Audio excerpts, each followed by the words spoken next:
मित्रांनो, ठरलं तर मग या मालिकेच्या आजच्या भागामध्ये चैतन्य सायली आणि अर्जुनला विचारतो या पेंडंटबद्दल आपल्याला अजून काय माहीत आहे। तेव्हा सायली सांगू लागते की पेंडंटचं वजन किती आहे आणि त्याने जे पेंडंट बनवलंय त्या कारागिराचं नाव आणि 8 ऑगस्ट 1995 ला ते विकत घेतलं गेलं। ते चैतन्य हे सगळं आता ऐकतो आणि विचारतो एक मिनिट सायली वहिनी, तू आता तारीख काय म्हणाली?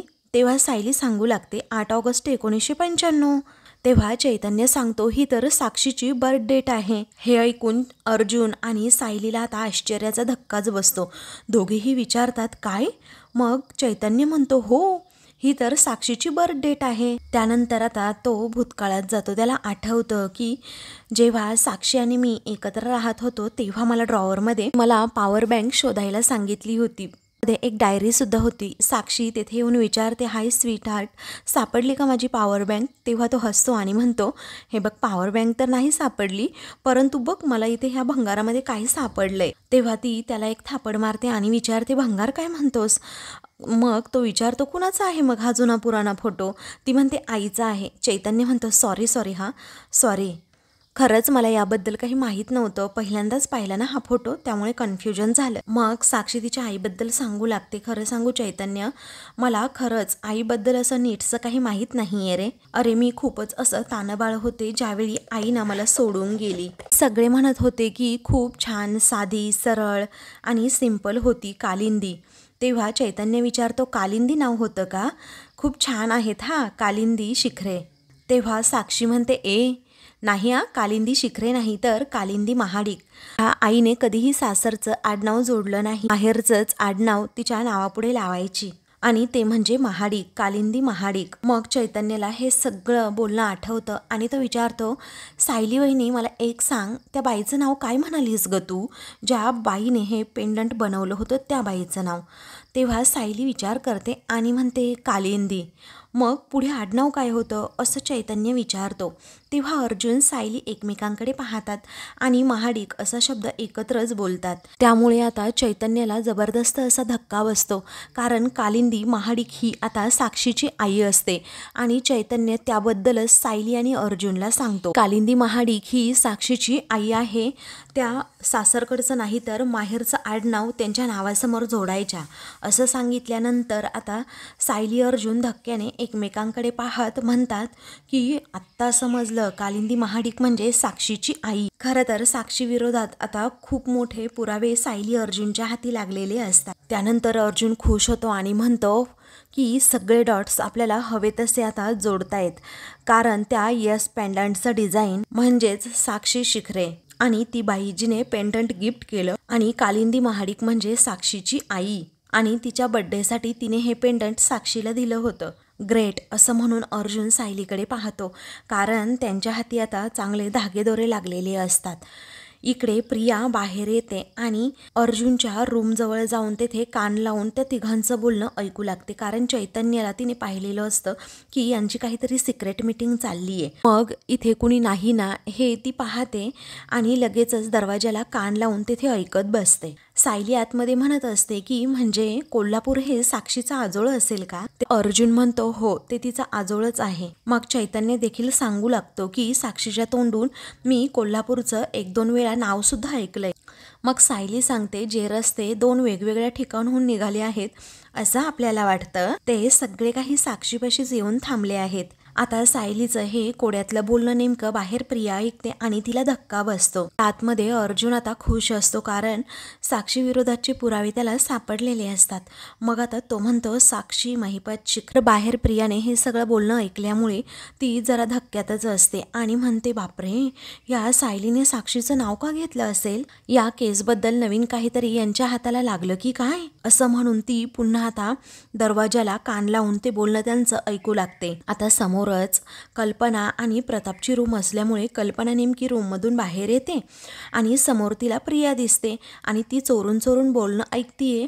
सायली अर्जुनचं हे तिला समजलेलं असतं आणि म्हणूनच ती आता चिडते आणि तन्वी अगं काय चाललंय काय तुझं असं मोठ्यानेच विचारते। तेव्हा प्रिया आता खूपच घाबरते।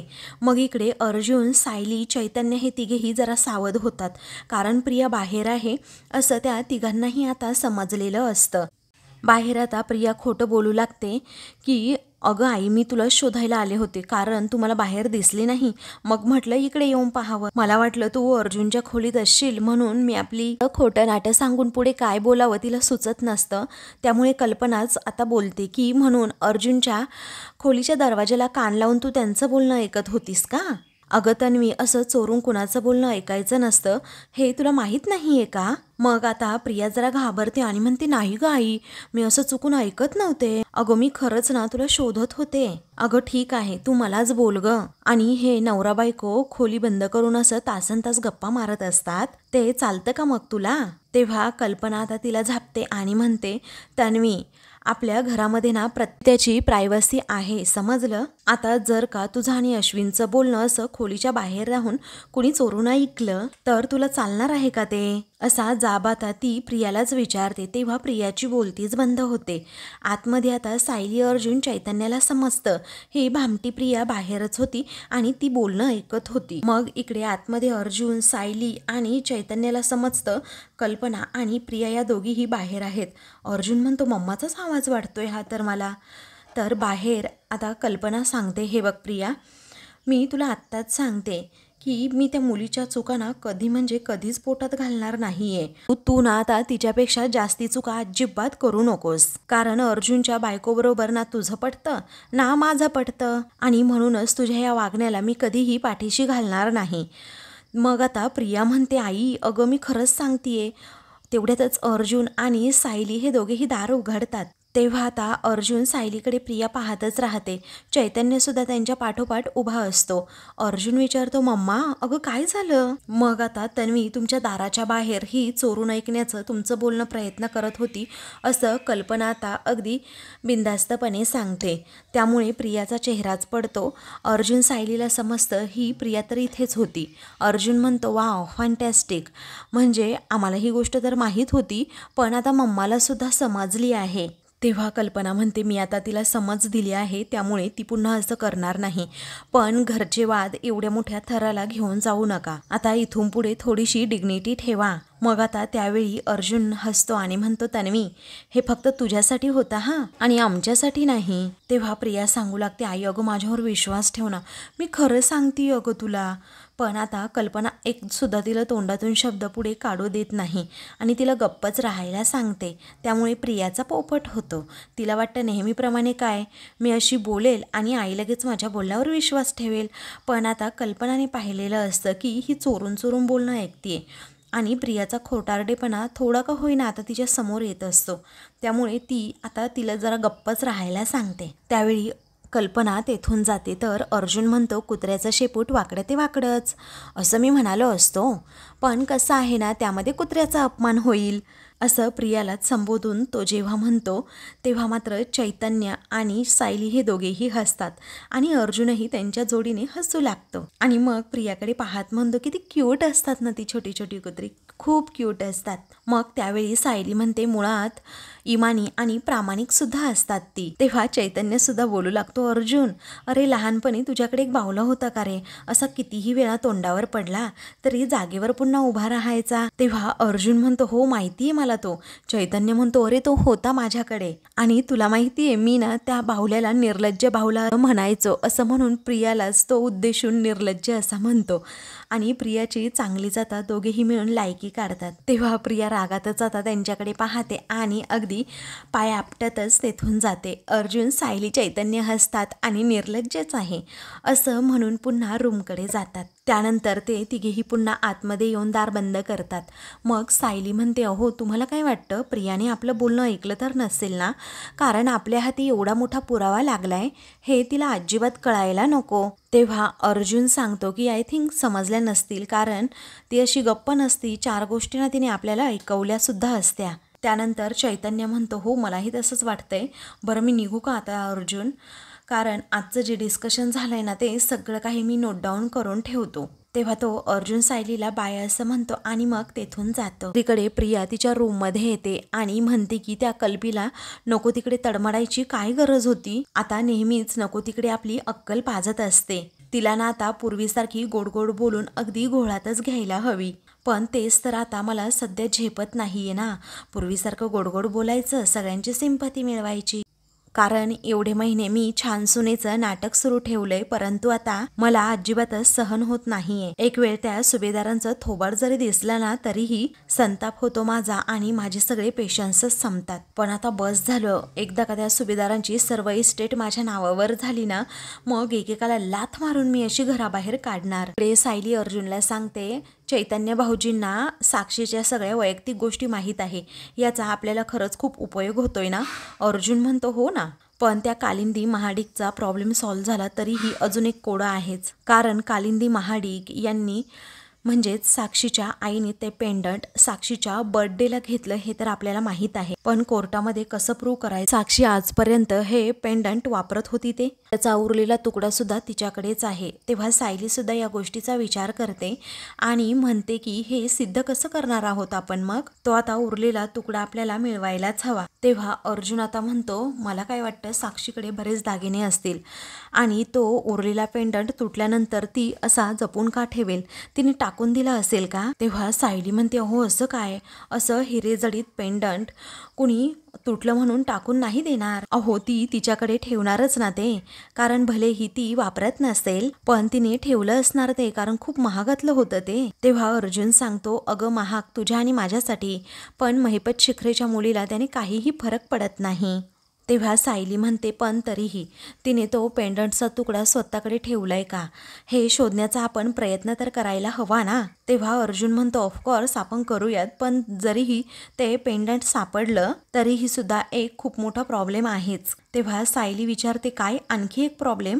तेव्हा तो विचारतो, तुला आठवतंय ना आपण जेव्हा आश्रमात गेलो होतो तेथे आपल्याला जे काही सापडलं होतं ते सगळे पुरावे आपण पोलीस स्टेशनमध्ये सबमिट केले होते, जे आगीमध्ये डिस्ट्रॉय झालेत.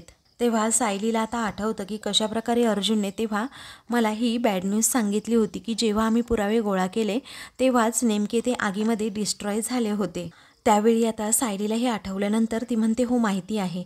अर्जुन म्हणतो, हा फक्त सोन्याचा तुकडा आणि ते व्हिजिटिंग कार्ड आपण आपल्याकडे ठेवलं होतं आणि म्हणूनच आपल्याकडे ते अगदी सेफ राहिलं. तेव्हा अर्जुनला आता आठवतं की जेव्हा मी 5 एव्हिडन्स पोलिसांकडे दिले होते तेव्हा त्यातला सोन्याचा तुकडा मी माझ्याकडेच ठेवून घेतला होता. पण आता कोर्टामध्ये कसं सांगायचं की आपण हे 2 पुरावे आपल्याकडेच ठेवून घेतले होते? जरीही त्या पेंडंटचा तुकडा या तुकड्याशी मॅच झाला तरीही हे प्रूव्ह म्हणून कोर्टामध्ये दाखवायचं तरी कसं? तर आता अर्जुन सायली त्याच विचारात पडतात, पुढे करायचं काय? दुसऱ्या दिवशी सायली किचनमध्ये जाते आणि आपलं काम करत असते. तिच्या मनात आता एकच विचार असतो की साक्षीने त्या पेंडंटचा तुकडा खरंच टाकून दिला असेल की तिच्याजवळच ठेवला असेल, हे शोधायचं तरी कसं? आणि जर तिने ते ठेवलं असेल तर तिच्या घरात ते कुठेतरी असणार म्हणजे असणारच. पण असं महिपतच्या घरात शिरणं खूपच अशक्य आहे. आता सायली हा विचार करत असताना विमल तेथे येते आणि म्हणते, पहा ना रात्रीची किती भाजी शिल्लक राहिली आहे. सायली आता ती भाजी पाहते आणि विमलला विचारते, परवा जी वांगी बटाट्याची भाजी केली होती ती सुद्धा अशी शिल्लक राहिली होती ना? त्यावेळी विमल म्हणते, हो. आणि तुम्ही ती गवाराची भाजी केली होती ना, तेव्हा घरातील सगळ्यांनी अगदी आवडीने खाल्ली. फक्त तन्वीताईंनी अजिबातच ती वाढून घेतली नाही. अहो त्यांच्या आवडीच्या भाज्या नसेल ना तर त्या हातही लावत नाहीत. मग ते ऑनलाईन पिझ्झा वगैरे मागवत बसायचं आणि खात राहायचं. त्यांच्या वाटणीचं सगळं अन्न अगदी शिल्लक राहतं. मग आता सायली म्हणते की तिला एवढंही कळत नाहीये का? तिच्या वाटणीची ही भाजी शिळी झाल्यावर कुणाला तरी खावी लागणार आहे, नाहीतर ती वाया तरी जाणार आहे. आणि तसंही आपल्या घरात आपण अजिबातच अन्न वाया जाऊ देत नाही. आणि आता हे मला प्रियाला सांगावंच लागणार आहे. तेव्हा विमल सांगते, सायलीताई अहो जाऊ द्या ना, त्यांना नेहमी तसंच करत राहणार आहेत. पण सायलीचं आता डोकंच हल्लेलं असतं. ती चिडते आणि लगेचच एक ताट घेते, चमचा घेते आणि मोठ्या मोठ्याने ते वाजवू लागते. मग आता ती खूप मोठ्याने असा आवाज करते आणि अगदी हॉलपर्यंत ते वाजवत जाते. तेव्हा सायलीताई ओ शांत राहा असं विमल सांगते, तरीही ती ऐकतच नसते. मग आता तेवढ्यातच प्रताप सुद्धा तेथे येतो. त्यापाठोपाठ अर्जुन, कल्पना, प्रिया आणि अश्विन आणि पूर्णाजी हे सगळेजण तेथे एकत्र आलेले असतात. तेव्हा सगळेजण तिला थांब म्हणतात, परंतु सायली ऐकतच नाही. प्रिया मोठ्यानेच म्हणते, अगं थांब. तेव्हा सायली कशीबशी आता ते ताट वाजवायची थांबते. मग प्रिया विचारते, काय गं हा ठणाणा काय लावलाय सकाळीच्या वेळी? इथे अगदी कान फुटले माझे, तुला कळत नाही का? तेव्हा सगळेजण आता सायलीकडे पाहतच राहतात, पण एवढं कुणी चिडलेलं नसतं. मग सायली तिला झापते आणि म्हणते, तू वेळच आणली अशी आहे, मला ना असा ठाणाना करावाच लागतोय म्हणून. तेव्हा पूर्णाजी विचारतात, पण एवढं झालंय काय? तेव्हा आता सांगते हा पूर्णाजी, असं सायली म्हणते.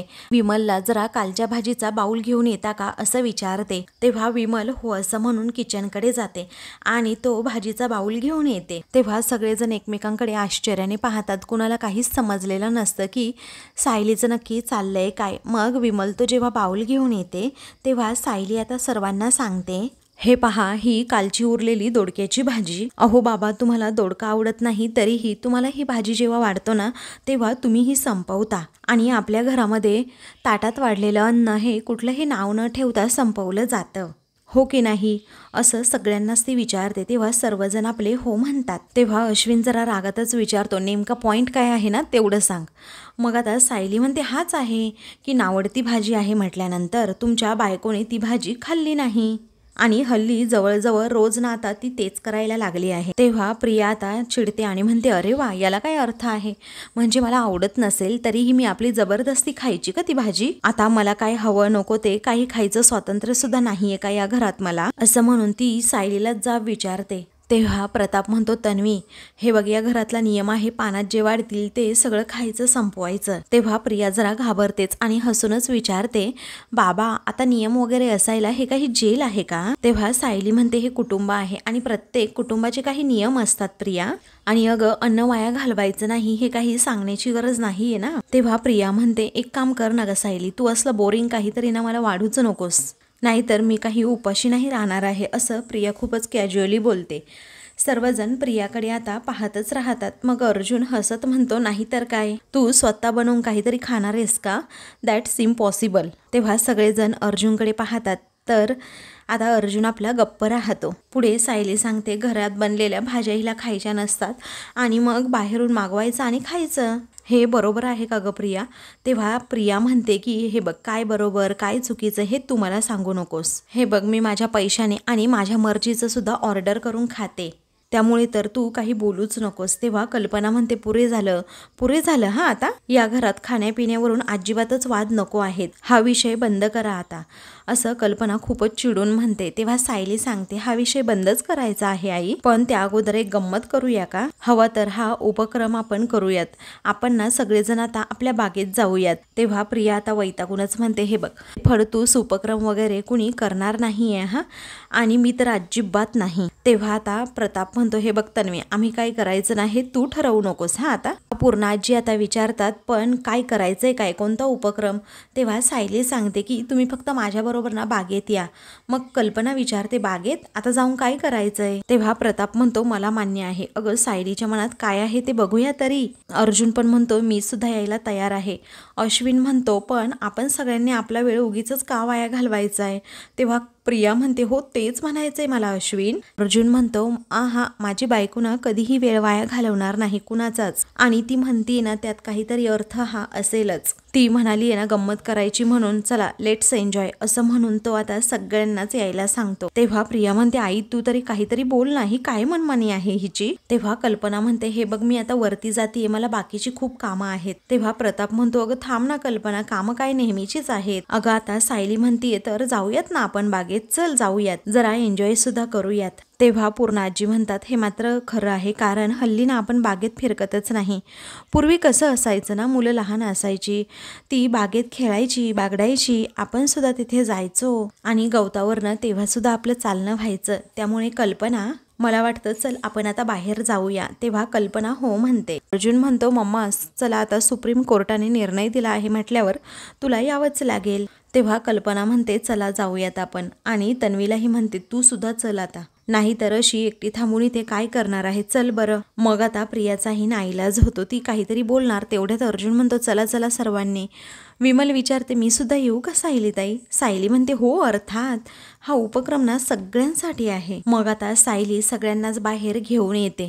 तेव्हा आता विमलताई, मी ना तिथे काही सामान काढून ठेवले, तेवढं घेऊन येता का असं ती विचारते. तेव्हा विमल हो म्हणते. तर आता सगळेजण विचार करू लागतात की नक्की काय असेल, नक्की कसला उपक्रम आहे हा. मग त्यानंतर तिथे पुडीमध्ये काही बियासुद्धा काढून ठेवल्या आहेत, ते पुडीसुद्धा घेऊन या असं सायली सांगते. मग आता विमल पुन्हा हो म्हणते. सायली जे काम सांगेल ते सगळं काही ती आता करू लागते. तर आता सगळेजण एकमेकांकडे पाहतच राहतात, कारण कुणाला अजूनही काही समजलेलंच नसतं सायलीच्या डोक्यात काय आहे. त्यानंतर विमल आता प्रत्येक पालेभाज्यांच्या पुड्या तिच्याकडे आणून देते. मग सायली आता म्हणते, सगळ्यांना एक एक पुडी द्या. तर आता विमल सगळ्यांना आता ती एक एक पुडी देते. तेव्हा सगळेजण एकमेकांकडे पाहतात. प्रियाचा चेहरा मात्र पडलेला असतो. तर कल्पना आता प्रतापकडे पाहते. प्रताप इशारा करून तिला शांत राहायला सांगतो. अर्जुनलाच प्रश्न पडतो की करायचं काय. मग आता तो विचारतोच की सायली, पण याचं करायचं काय. तेव्हा ती म्हणते, आज आपण फक्त आपली बागच साफ करायची नाही आहे, तर थोडी शेतीसुद्धा आपण करायची आहे. तेव्हा सर्वजण आश्चर्याने सायलीकडे पाहतात आणि विचारतात, काय शेती करायची. तर अर्जुनला आणि बाकी सर्वांना खूपच आनंद होतो. सगळेजण सायलीकडे पाहतच राहतात. तर आता मित्रांनो, पुढील भागामध्ये सायली आणि अर्जुन हे दोघेही आता गाडीमध्ये असतात. सायलीने आपलं वेषांतर केलेलं असतं. सायलीने मिनीकट घातलेला असतो आणि कुणाला तो समजूनसुद्धा येत नसतो आणि मास्कसुद्धा लावलेला असतो. त्याचवेळी अर्जुन आता सायलीला म्हणतो की यस, याचं अर्ध लॉकेट आपल्याला सापडलं तर सगळ्या गोष्टींचे पुरावे आपल्याकडे आहेत असं आपण समजू आणि आपण खूप मोठी लढाई जिंकू. मग त्यानंतर महिपतच्या घरात शिरण्यासाठी सायली अर्जुनने हा प्लॅन केलेला असतो. तर सायली आता खरंच वेषांतर करून साक्षीच्या रूममध्ये जाते आणि पाणी पाणी असं खोकलत खूप म्हणत असते. तेव्हा साक्षी आता पाणी आणण्यासाठी तिकडे जाते. तर सायली ड्रॉवरमध्ये आणि वेगवेगळ्या ठिकाणी आता ते लॉकेट शोधू लागते. तिच्या हाताला 1-2 लॉकेट लागतात. तर अर्जुन आता सायलीला कॉल करतो आणि म्हणतो, पटकन लॉकेट शोध आणि बाहेर ये. सायली फोनवर बोलत असते, हो मी येते बाहेर पटकन. तेवढ्यातच साक्षी आता तेथे येते आणि सायलीच्या खांद्यावर हात ठेवते. तर सायली आता खूप घाबरते, कारण तिने आता साक्षीला तिथे पाहिलेलं असतं. तर आता मित्रांनो, अशाच मालिकेंचे पुढील भाग पाहण्यासाठी चॅनलला सबस्क्राईब करा.